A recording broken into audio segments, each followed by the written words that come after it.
Now, moving on to liberal nationalism. What is this liberal nationalism?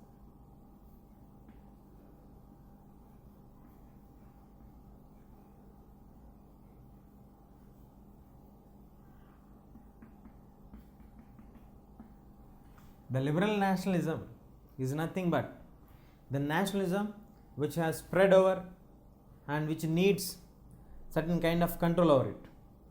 There is not true nationalism here. So when we discuss about the liberal nationalism, we have to again go back to the traces of Napoleon. Napoleon, when he came to power and when he declared himself that he is going to be taking over the power charges, he brought certain rules of code of conduct, which is called as Napoleonic Code. In the Napoleonic Code itself, he did not bring equal status for women at all. He brought clear universal adult franchise only for men and husbands and not for women at all. So women are not equated at any point of time till the later part of the 19th century. So even during the time of the Napoleon also, the women were not given any equal status at all, and they were not even guaranteed of property, where men has playing a pivotal role, and it's a male dominated society where accepting women to an equal status and providing certain share in the wealth or in the property which are holded by them was also really tough task. Even during the dictatorship of Napoleon also, to be frank, even he was a constitutional monarch, he never listened to anybody. So whoever followed the rules and regulations, he clearly stated that we are going to follow all the rules of male dominated places, and women are not given any equal rights, any right to vote. He reduced them to the minor part. He brought them into the inactive voters. He did not grant any voting rights for them, and finally he brought them reduced completely to normal people where they don't have any rights at all. But at the same time, he has solved some of the problems which are complicated.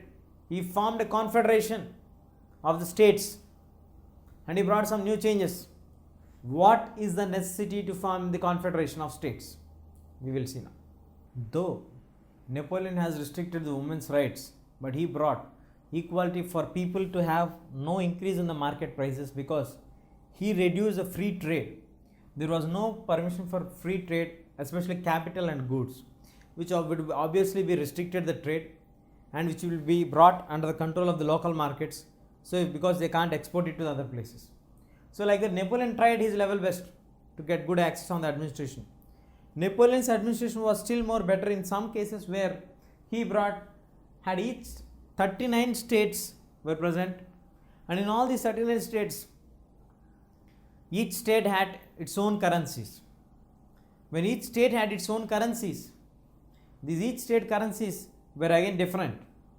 So if a person is traveling from Hamburg to Nuremberg, he has to pay 5% of his income as taxes for 11 places. So it is nearly more than 50% of the cloth cost to be paid only as customs taxes. It was really a horrible condition.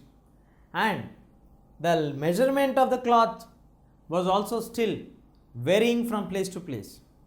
It is like at Frankfurt it is 54.7, at Mainz it is 55.1, at Nuremberg it is 65.6, and in the Freiburg it is 53.5 centimeters. So if at every place it starts to change its length and all, it is really a tough task for them, and it brought a lot of disparity among the people.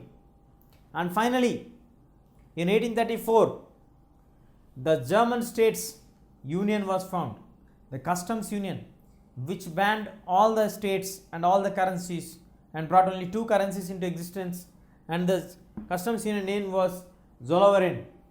The Zollverein brought everything into control. The length were fixed, the currencies were fixed, the trade and transport was increased in a massive step, because the railway network has got the accessibility, and the movement of the traders from one place to another place has highlighted the interest, and this also paved the way for the nationalism growth in the ideas and the mindsets of the people of Germans.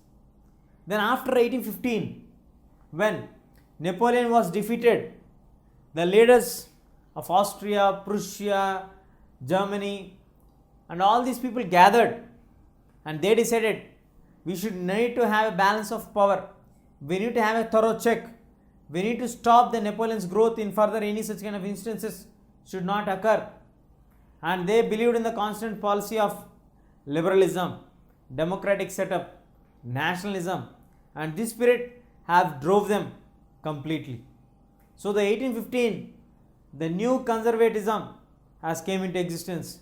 Yes, of course, in the meeting, there we don't have any true representatives of the common man who are participated in the meeting. But the main leaders who defeated Napoleon have gathered and decided that they are going to follow certain rules and regulations and going to rule on basis of the rules and regulations only. So in this way, they brought to highlight what was the works done by Napoleon, what was the incidents happened, what are the basic problems of that. So what are the other sides of the revolution? What after 1815 they decided that they are going to put the Bourbon family dynasty members as a leader, as a king again, and we need to have a proper setup. Then we will have the revolts. We need to discuss what were the basic reasons for the revolts, how did the revolts turn up, how did the people react for that, what made the kings to turn against the people.